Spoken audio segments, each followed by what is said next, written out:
श्रोताओं को नमस्कार करती हूँ, महावीर जयंती की शुभकामनाएं देती हूँ। और अशोक जी, ब्रिजेश जी और विक्रम जी, आप सबको भी प्रणाम करती हूँ।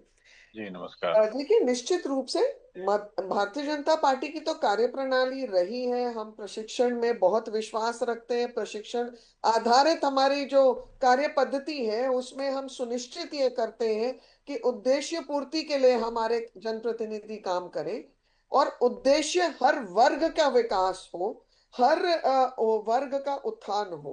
तो केवल एक राजनीतिक दल नहीं है, मुझे लगता है कि हम एक विचारधारा है, एक मिशन है। और हम हमारी जो कार्य पद्धति है उसमें प्रशिक्षण एक निरंतर चलने वाली प्रक्रिया है।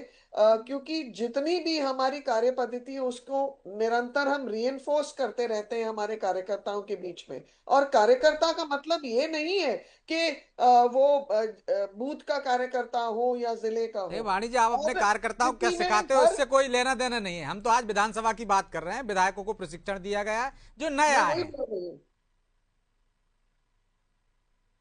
जी वाणी जी। मेरा मेरा उद्देश्य आपको वही कहने का है कि हम्म। कार्यकर्ता हर श्रेणी का होता है। चाहे वो विधायक हो, चाहे मुख्यमंत्री हो, चाहे प्रधानमंत्री हो।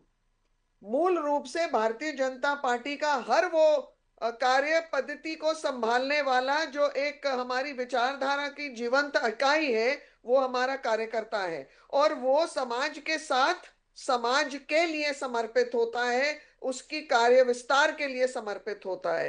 क्योंकि हमारे जनप्रतिनिधि, उनको हम निरंतर ये बताते हैं, उनको निरंतर ये कार्य विस्तार के साथ साथ ये भी हम अनुभव कराते हैं कि विनम्रता, सेवा भाव, समर्पण, अनुशासन, मर्यादा, ये कुछ मूल उनके कर्तव्य हैं जिसका पालन होना चाहिए। और विकास में हम चाहते हैं कि जनप्रतिनिधि और जनता, ये भागीदारी हो दोनों की। हम्म। इसलिए आप जो एक कार्यशाला देखिए बोल वाणी रहे जी, हैं, एक छोटा सा आप सवाल और है विमर्शशाला मेरा। बोल रहे हैं अच्छी उसको। बात है, आप ये सिखाते हैं उनको, नए विधायकों को। लेकिन सत्र छोटे होंगे, सदन के अंदर चर्चा नहीं होगी, तो ये पाठ पढ़ाने का मतलब क्या है?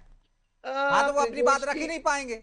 नहीं नहीं ब्रिजेश जी, बात हमने रखनी है और किसी ने सुननी है।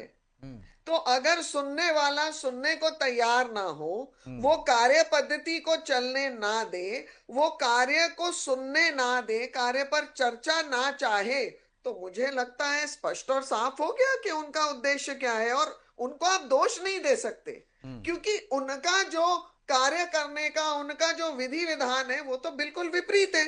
वो तो एक परिवार के साधने और